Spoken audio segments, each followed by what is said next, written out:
വായ്പാ പരിധിയിൽ കേരളത്തിന് ആശ്വാസം. പ്രത്യേക പരിഗണന നൽകാൻ കേന്ദ്രത്തോട് സുപ്രീംകോടതി ആവശ്യപ്പെട്ടു. കേരളത്തിന് ഒറ്റത്തവണ സാമ്പത്തിക കരരക്ഷാ പാക്കേജ് പരിഗണിക്കണം.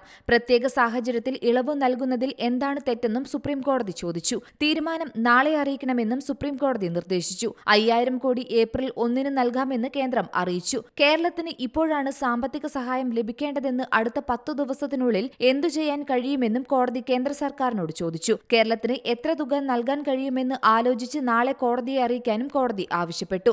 മുതിർന്ന അഭിഭാഷകൻ കപിൽ സിബലാണ് വിഷയം സുപ്രീംകോടതിയിൽ ഉന്നയിച്ചത്.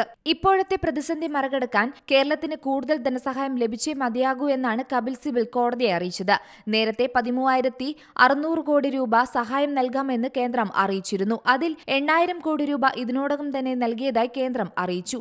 45,000 കോടി രൂപ ഊർജ്ജ മന്ത്രാലയം കൂടി നൽകേണ്ടതുണ്ടെന്ന് അറ്റോർണി ജനറൽ കോടതിയെ അറിയിച്ചു. കടമെടുപ്പിന്മേൽ ഏർപ്പെടുത്തിയ നിയന്ത്രണം നീക്കണമെന്നാണ് ഹർജിയിലെ മുഖ്യ ആവശ്യം. ഫെഡറൽ സംവിധാനത്തെ തകർക്കുന്ന കേന്ദ്ര ഇടപെടലുകൾ അവസാനിപ്പിക്കുകയും വേണം. ഈ ആവശ്യവുമായി കേന്ദ്രത്തിനെതിരെ സുപ്രീംകോടതിയെ സമീപിച്ച ആദ്യ സംസ്ഥാനമാണ് കേരളം.